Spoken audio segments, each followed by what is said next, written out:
नमस्कार दोस्तों, फिर एक नए सेशन की शुरुआत।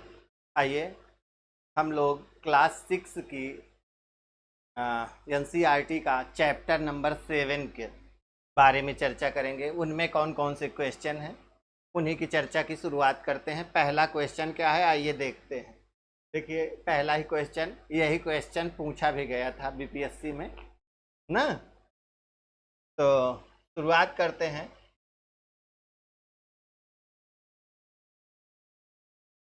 अब बीपीएससी के आधार पे 5 ऑप्शन बनाना चाहिए था। तो पहला क्वेश्चन क्या है कि भारत का कुल भौगोलिक क्षेत्रफल कितना है। ऑप्शन ए दिया है कि लगभग 2.78 मिलियन वर्ग किलोमीटर। बी दिया है कि लगभग 3.28 मिलियन वर्ग किलोमीटर। सी दिया है लगभग 4.24 मिलियन वर्ग किलोमीटर। और डी दिया है लगभग 5.28 मिलियन वर्ग किलोमीटर। इसका सही आंसर आपका क्या हो जाएगा? तो ऑप्शन बी हो जाएगा। भारत का कुल क्षेत्रफल कितना है? 32,87,263 वर्ग किलोमीटर। कितना है?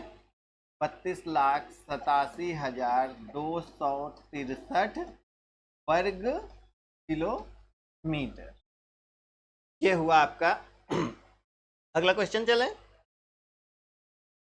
अगला क्वेश्चन है कि भारत की उत्तर दक्षिण सीमा कश्मीर से कन्याकुमारी तक कितनी लंबाई है?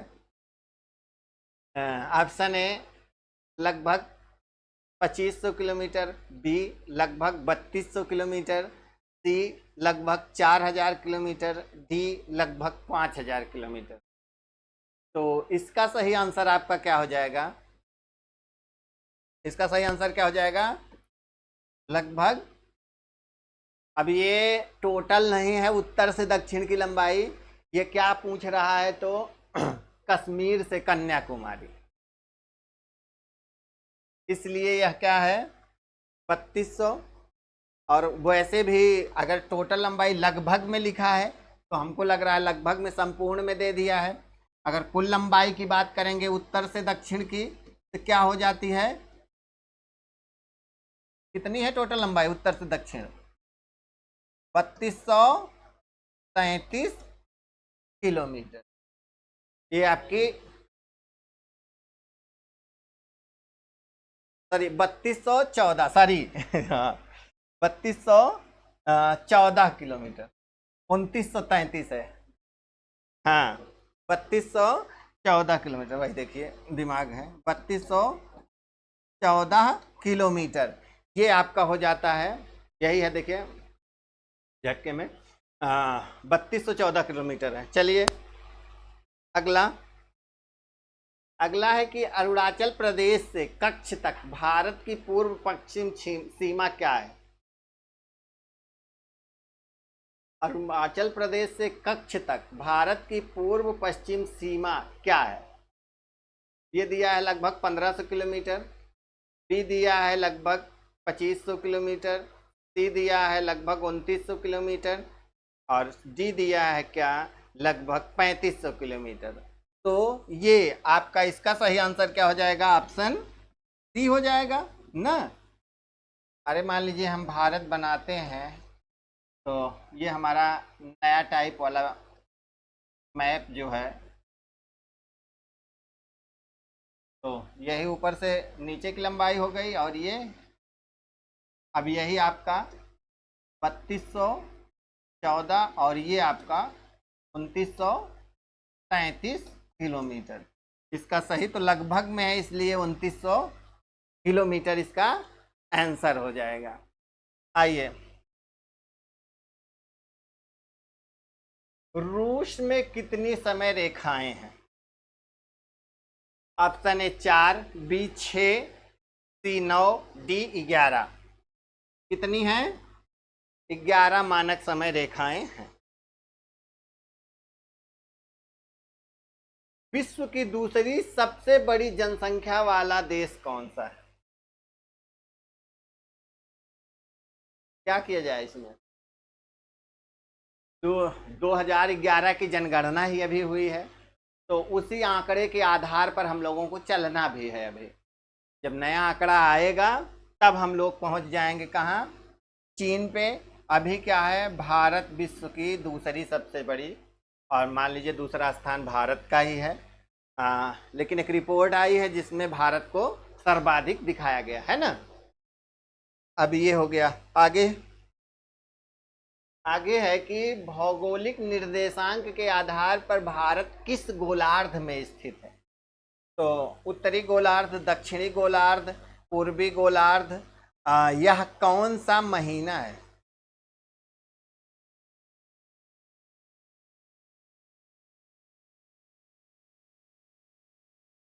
भौगोलिक निर्देशांक के आधार पर भारत किस गोलार्ध में स्थित है। देखिए भौगोलिक निर्देशांक, अब भारत जो है कहाँ है, उत्तरी गोलार्ध में ना, उत्तरी और पूर्वी गोलार्ध दोनों में अवस्थित है।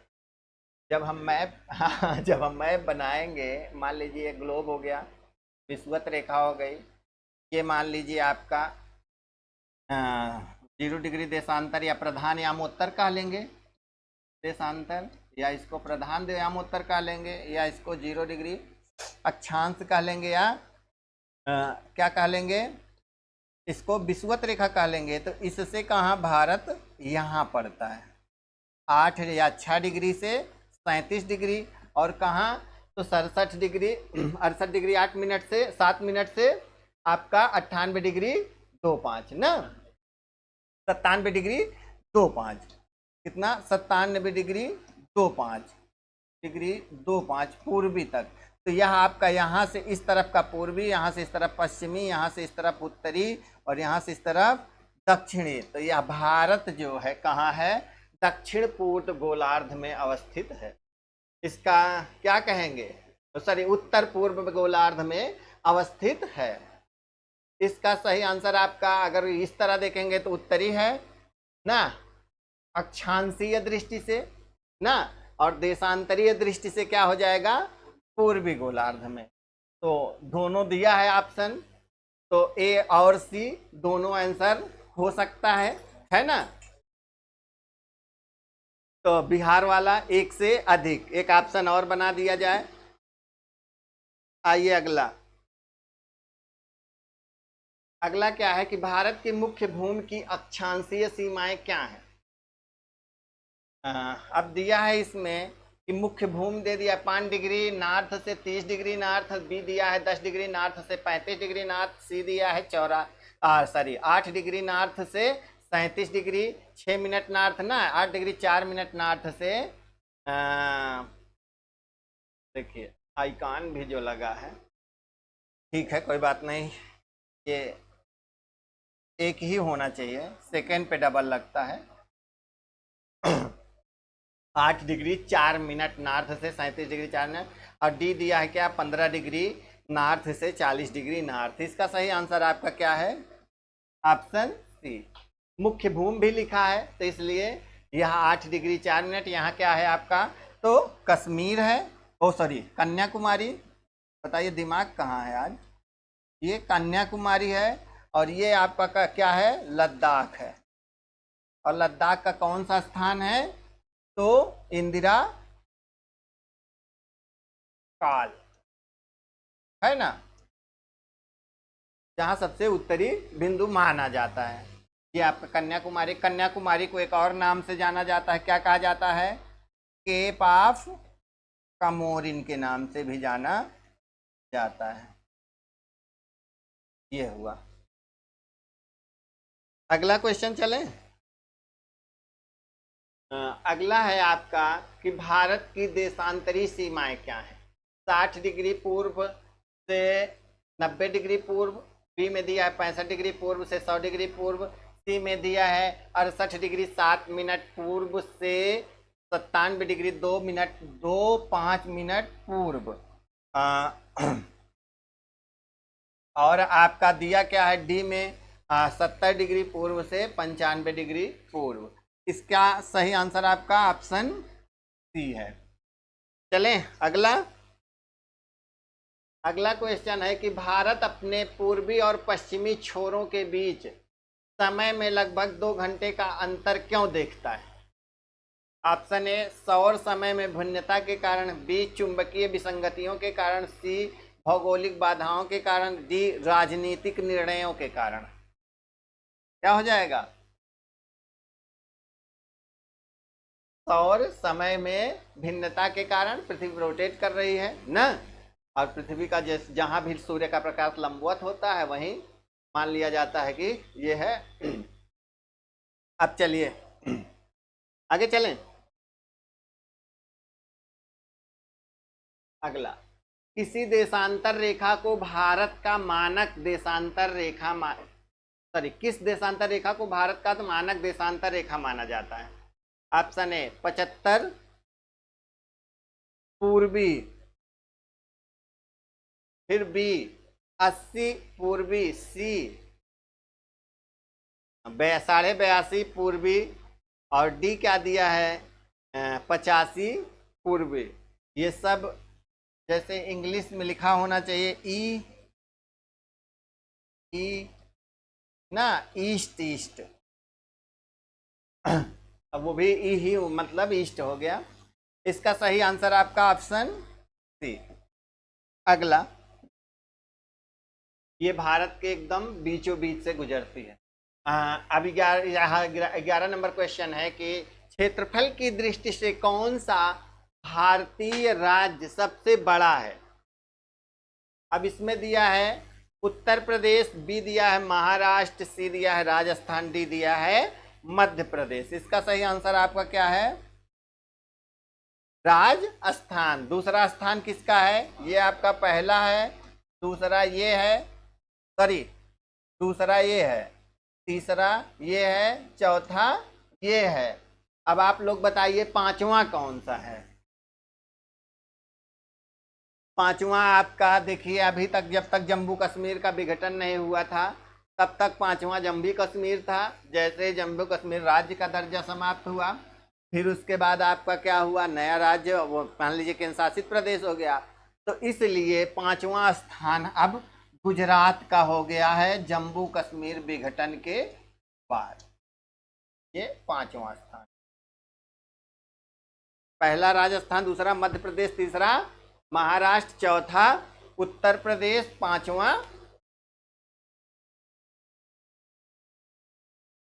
भारत को श्रीलंका से क्या अलग करता है? बंगाल की खाड़ी, अरब सागर, पाक जलडमरू, मध्य हिंद महासागर। क्या हो जाएगा? पाक जलडमरू मध्य। इसका भी फिगर बना दें क्या? हैं? चले चलो अगला कि दक्षिण में भारत के द्वीपीय पड़ोसी कौन से दो देश हैं? आपका ऑप्शन ए मालदीव और सेशेल्स, बी दिया है मालदीव और श्रीलंका, सी दिया है श्रीलंका इंडोनेशिया, डी दिया है श्रीलंका और मॉरिशस। क्या हो जाएगा?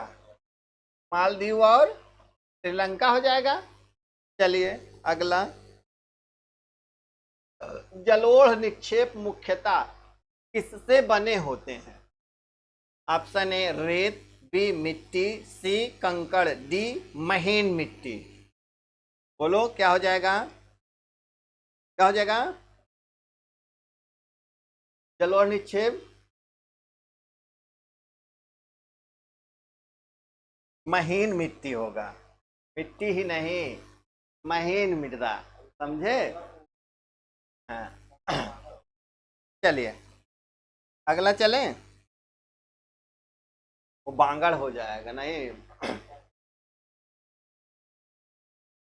अगला चलिए, कौन सा भारतीय शहर राष्ट्रीय राजधानी के रूप में कार्य करता है? Option A Mumbai, B Kolkata, C Delhi, D Chennai. क्या हो जाएगा?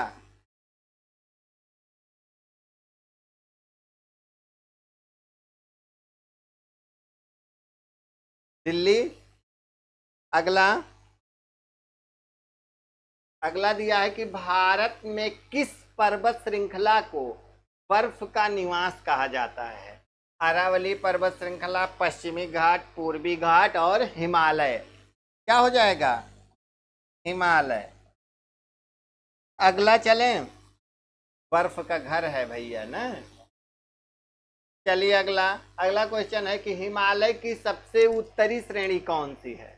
महान हिमालय या हिमाद्री, मध्य हिमालय या हिमांचल हिमालय, सी दिया है शिवालिक, डी दिया है काराकोरम। क्या हो जाएगा इसका आंसर?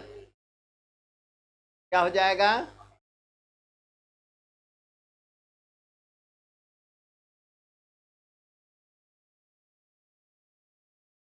ये हो जाएगा ट्रांस हिमालय का मैटर ना। चलें। अरे भाई, पहले ये तीनों मान लीजिए हैं कि आप काराकोरम, लद्दाख, जास्कर, तब यहाँ हिमालय आता है। तो यही बृहद हिमालय, फिर लघु या हिमांचल, मध्य, और ये आपका शिवालिक हो जाता है। काराकोरम है, तब फिर लद्दाख है, तब जास्कर, उसके बाद हिमालय। तो हिमालय की सबसे उत्तरी श्रेणी बृहद हिमालय, ट्रांस हिमालय, हिमालय के पहले की।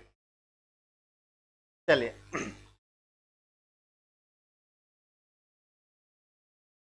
हिमालय की कौन सी श्रृंखला लोकप्रिय हिल स्टेशनों के आवास के लिए जानी जाती है? ऑप्शन ए महान हिमालय या हिमाद्री, बी मध्य हिमालय या हिमांचल, सी Shivalik, D Karakoram.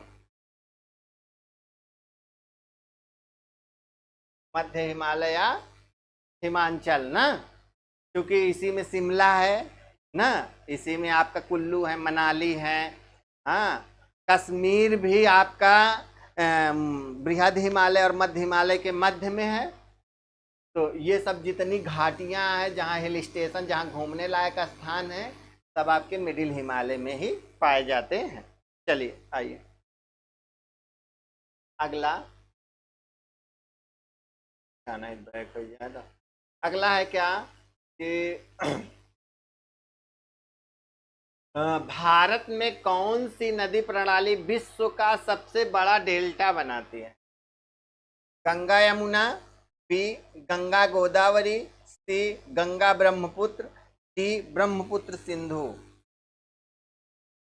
Option C Ganga और ब्रह्मपुत्र। ये हुआ। अगला, भारत में शिवालिक पर्वत माला का भौगोलिक महत्व क्या है? यह भारत की सबसे उत्तरी सीमा बनाता है, यह अपनी समृद्ध जैव विविधता के लिए जाना जाता है, सी यह मानसूनी हवाओं के विरुद्ध प्राकृतिक अवरोध के रूप में कार्य करता है, और डी यह हिमालय और मैदानी इलाकों के बीच संक्रमण क्षेत्र के रूप में चिन्हित है। क्या हो जाएगा? यही हो जाएगा ना। चलें आगे।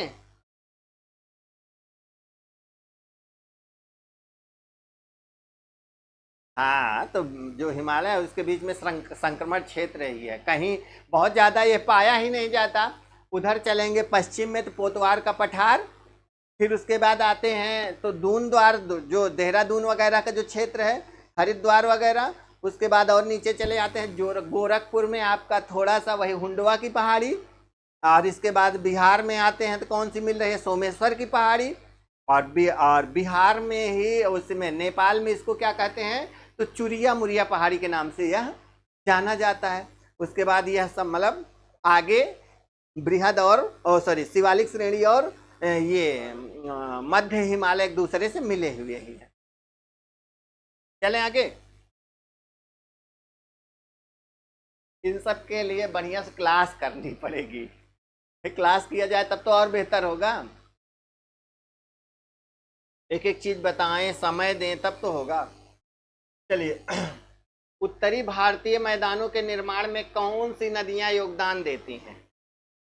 अब ये हो जाएगा ऑप्शन ए गंगा, ब्रह्मपुत्र और यमुना, बी दिया है सिंधु गंगा और ब्रह्मपुत्र, सी दिया है गोदावरी कृष्णा कावेरी, डी दिया है नर्मदा ताप्ती महानदी। इसका सही आंसर क्या हो जाएगा?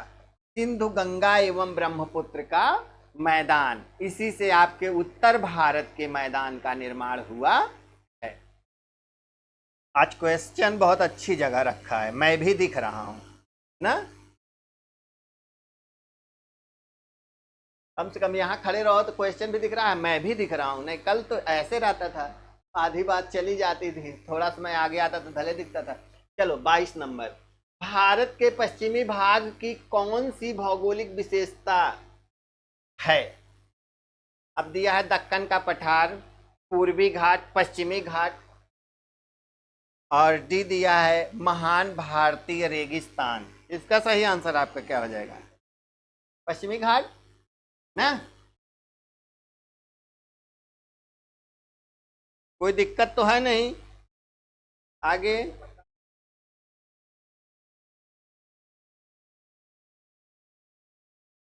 क्या है? महान भारतीय रेगिस्तान भारत के पश्चिमी भाग की कौन सी भौगोलिक विशेषता है? तो इसमें क्या दे रहा है? इसमें आंसर दे रहा है महान भारतीय रेगिस्तान। भारत के पश्चिमी भाग, हाँ, जैसे गुजरात भी क्या होता है? पश्चिमी भाग में ही आता है। गुजरात है आपका तो पश्चिमी भाग में, सॉरी, हाँ, तो राजस्थान भी आपका जैसे बनेगा। तो हम लोग एवरेज में लेंगे भी ना तो मध्य प्रदेश से लेंगे। कोई भी चीज़ भारत का जो होगा वो मध्य प्रदेश से, जैसे मध्य प्रदेश है, मान लीजिए यहाँ तक, तो मध्य प्रदेश से अरे यहाँ तक ऊपर हो जाता है तो इसके पश्चिम में आपका सीधे हो भी रहा है, ये आपका गुजरात हो गया।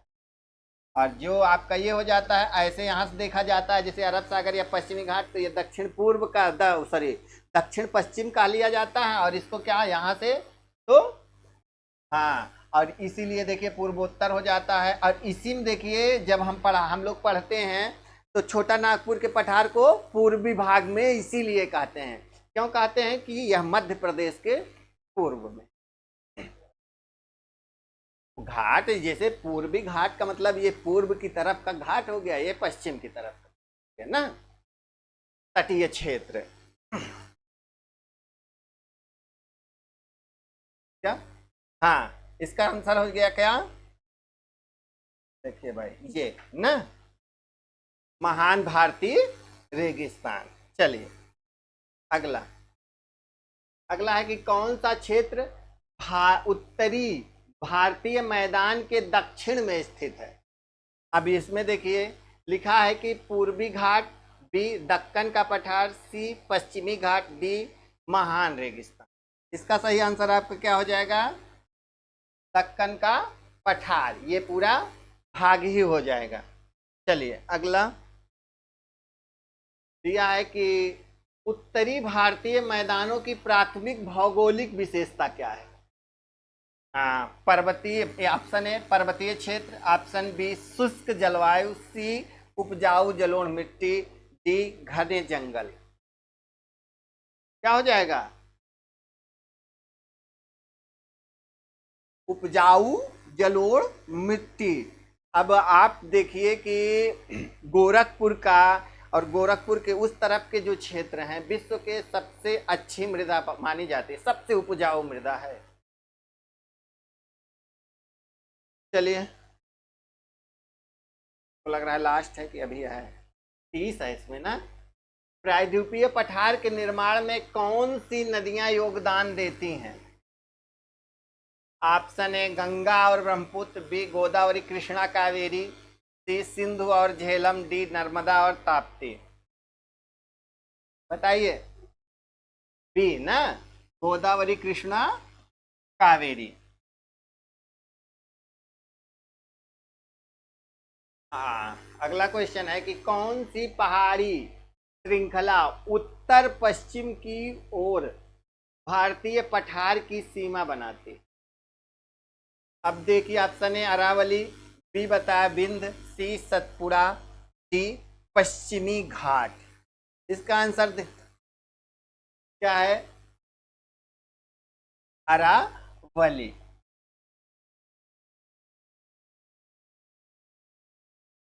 अगला है, कौन सी नदियां विंध्य और सतपुड़ा पर्वतमाला से होकर अरब सागर में गिरती है? गंगा यमुना, बी नर्मदा ताप्ती, सी ब्रह्मपुत्र और गोदावरी, डी कृष्णा और कावेरी। क्या हो जाएगा? नर्मदा ताप्ती। आइए अगला, दिया है कि कौन सी पर्वत श्रृंखला प्रायद्वीपीय पठार की पश्चिमी सीमा बनाती? अरावली पहाड़ी, बी पश्चिमी घाट, सी पूर्वी घाट, डी हिमालय। क्या हो जाएगा? क्या हो जाएगा? पश्चिमी घाट। अगला क्वेश्चन है कि प्रायद्वीपीय पठार से कौन सी नदियां अरब सागर में गिरती?